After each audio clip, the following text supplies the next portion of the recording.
வர 28 June Saturday அன்னைக்கு 3 power fact webinars உங்களுக்காக காத்துட்டு இருக்கு. காலையில 10 மணிக்கு how to turn your dreams into financial milestones. காலையில 11 மணிக்கு energy transition for Vikshit Bharat 2047 sustainable and net zero India. அதே 11 மணிக்கு பெண்களுக்காக மட்டும் கோடீஸ்வரி வெபினார் ஒன்று இருக்கு. how to plan for your daughter beyond just marriage. இந்த வெபினாருக்கான லிங்க் எல்லாம் டிஸ்கிரிப்ஷன்ல இருக்கு. மறக்காம இப்பவே போய் ரெஜிஸ்டர் பண்ணுங்க. ஐபிஓவுக்கு முன்னாடி ஷேர் வாங்கலாமா? அது எப்படி ஐபிஓவுக்கு முன்னாடி ஷேர் வாங்க முடியும்? நிறைய கம்பெனிஸில் ஐபிஓவுக்கு முன்னாடியே ஷேர் வாங்கிறதுக்கு வாய்ப்பு இருக்குது. இன்றைக்கி அந்த வகையில் முதன்மையான பங்காக நேஷ்னல் ஸ்டாக் எக்ஸ்சேஞ்ச் இருக்குது. நேஷ்னல் ஸ்டாக் எக்ஸ்சேஞ்ச் ஐபிஓ பண்ண போகுதுன்ற எதிர்பார்ப்பு கிட்டத்தட்ட 7 வருஷமாக இருக்குது.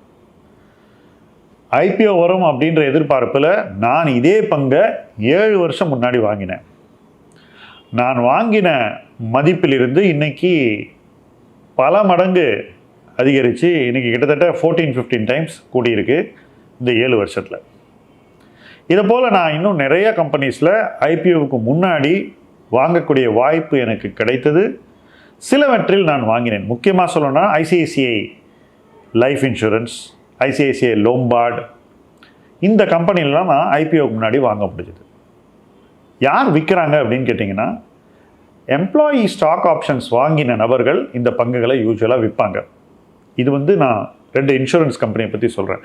என்எஸ்சியில் எக்கச்சக்க செல்லிங் இருக்குது. எஃப்ஐஐஸ் இருக்காங்க, டிஐஏஸ் இருக்காங்க, இன்சூரன்ஸ் கம்பெனிஸ் இருக்காங்க, எல்லாருமே விற்கிறாங்க.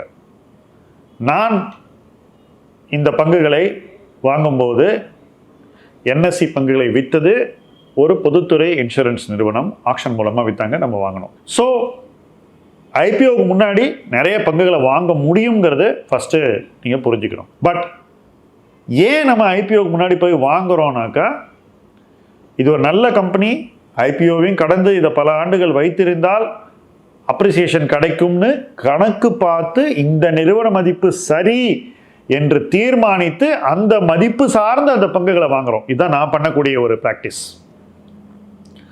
பட் நான் ஒரு ஓல்ட் ஃபேஷன் பர்சன். நான் பண்ணுறதெல்லாம் பல வருஷங்கள் முன்னாடி நடந்த விஷயங்கள். சமீப காலங்களில் நிறைய ப்ரீ ஐபிஓ ஆப்பர்ச்சுனிட்டிஸ் வந்தும் நான் ஒன்றில் கூட பார்ட்டிசிபேட் பண்ணலை.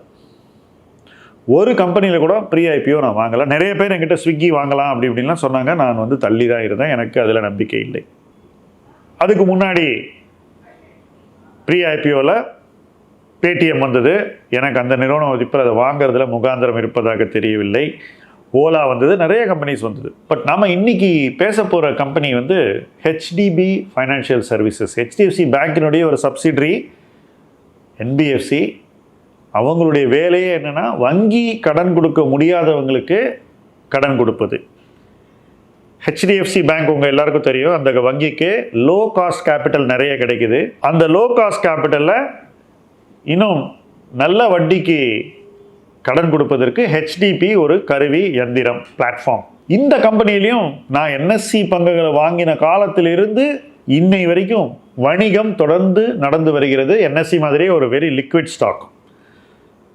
ஹெச்டிஎஃப்சி பேங்கினுடைய பெடிகிரி, ஹெச்டிஎஃப்சி ப்ரமோட் பண்ண கம்பெனி, அதனால் அதிக மதிப்பு இருக்க வேண்டும், ஹெச்டிஎஃப்சி விட அதிக மதிப்பு இருக்க வேண்டும்ன்ற அடிப்படையில் தான் நிறைய பேர் ஹெச்டிபி பங்குகளை வாங்கினாங்க. 7 வருஷம் முன்னாடி இருந்த விலையை விட இன்னைக்கு இந்த நிறுவனம் ஐபிஓ பண்ணக்கூடிய விலையான 700லேருந்து 740 என்ற ப்ரைஸ் பேண்ட் கணிசமாக குறைவாக உள்ளது அப்படிங்கிறது தான் முக்கியமான பாயிண்ட். ஸோ என்னுடைய நண்பர்கள் பல பேர் 1300, 1400, 1500 வரைக்கும் கூட ஹெச்டிபியை வாங்கி வச்சுருக்காங்க. அவங்களுக்கு இந்த ஐபிஓ ப்ரைஸ் என்பது நஷ்டத்தை உருவாக்கக்கூடிய வகையில் அமைந்திருக்கிறது. தப்பு யாருது? என்னை பொறுத்த வரைக்கும் தப்பு நிறுவன மதிப்பை ஒழுங்காக அளவிடாமல் வாங்கின முதலீட்டாளருடையது அப்படின்னு நான் சொல்லுவேன். ஏன்னா விற்கிற உங்கள்கிட்ட என்ன விலை வேணால் கேட்கலாம். அவங்கெல்லாம் யார்? புரோக்கர்ஸ்.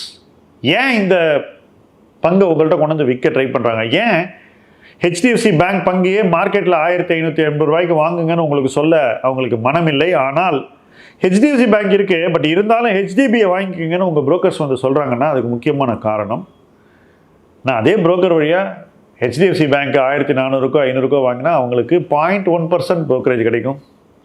ஹெச்டிபியை வாங்கிக்கங்கன்னு சொன்னால் அவங்களுக்கு 1% கிடைக்கும். வாங்குறவங்களுக்கும் விற்கிறவங்களுக்கும் உள்ள அந்த ப்ரைஸ் கேப் இருக்குல்ல, அதுலேயும் அவங்களுக்கு ஒரு லாபம் கிடைக்கலாம். ஸோ 4-5% வரைக்கும் சம்பாதிக்கிறதுக்கு புரோக்கருக்கு ஒரு வாய்ப்பு. ஸோ என்ன பண்ணுறாங்க, உங்களை டெம்ப்ட் பண்ணுறாங்க. நீங்கள் என்ன பண்ணுறீங்க, ஈஸியாக டெம்ப்ட் ஆகிடுறீங்க. இதுதான் ஸ்விக்கிலேயும் நடந்தது, இதுதான் பேடிஎம்லேயும் நடந்தது, இதுதான் ஹெச்டிபிலேயும் நடந்திருக்கு.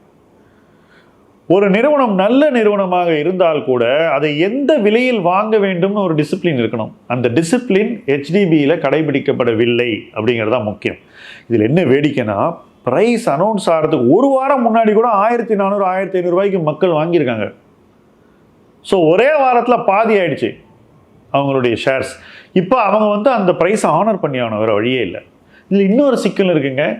ப்ரீ ஐபிஓ பங்குகளை தனிநபர்கள் வைத்திருந்தால் ஐபிஓ லிஸ்டிங் தேதியிலிருந்து 6 மாதத்திற்கு அந்த ஸ்டாக்ஸ் லாக்இன் செய்யப்படும்.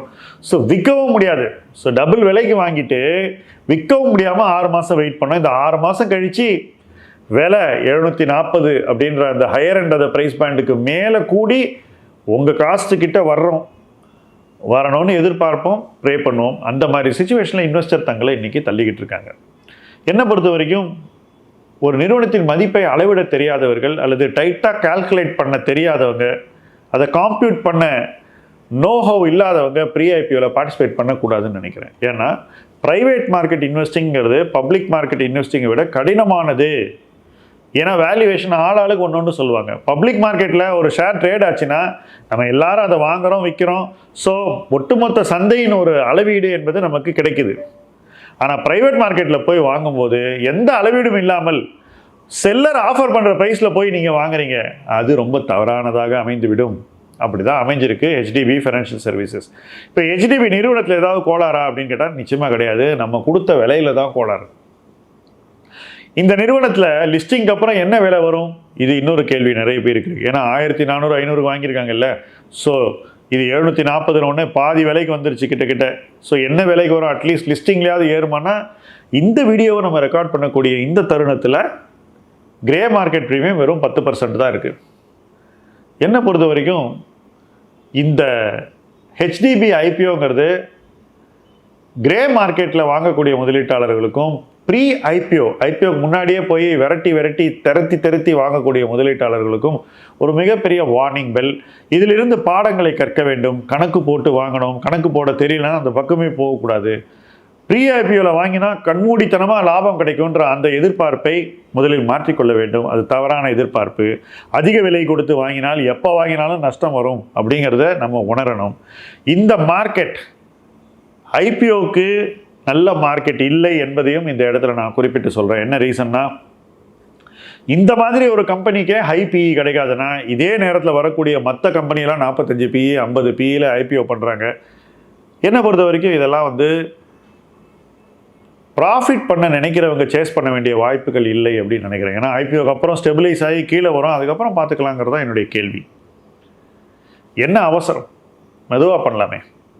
ஸோ ஒரு இன்வெஸ்டராக நீங்கள் ஐபிஓவை இன்னும் காஷியஸாக பார்க்கணும். ப்ரீ ஐபிஓவில் இன்வெஸ்ட் பண்ணுறதை தவிர்க்கணும். அப்படியே நீங்கள் ரொம்ப கன்விக்ஷனோடு இன்வெஸ்ட் பண்ணுற ஒரு இன்வெஸ்டராக இருந்தால் கூட கணக்கை டைட்டாக போட்டு சரியான மதிப்பில் தான் வாங்கணும். எக்ஸ்ட்ரா பே பண்ணக்கூடாது. முடிஞ்சால் டிஸ்கவுண்ட்டில் வாங்க ட்ரை பண்ணணும். டிஸ்கவுண்ட்டில் கிடைக்கலன்னா வேடிக்கை பார்க்கணும். ஏன்னா ஐபிஓ என்பது லாபத்துக்கான உறுதியான ஒரு போர்டிங் பாஸ் இல்லை. சில நேரத்தில் ஐபிஓவில் நீங்கள் அப்படியே பறந்து மேலே போகலான்னு நினைக்கி அந்த ஐபிஓ முன்னாடி வாங்குகிற ஷேர்ஸ் கிராஷ் ஆகிடும். ஹெச்டிபி அதுக்கு ஒரு நல்ல உதாரணம், நல்ல பாடம். பாடத்தை கற்போம், தொடர்ந்து பயணிப்போம். முதலீட்டு களம் உங்கள் களம். நன்றி.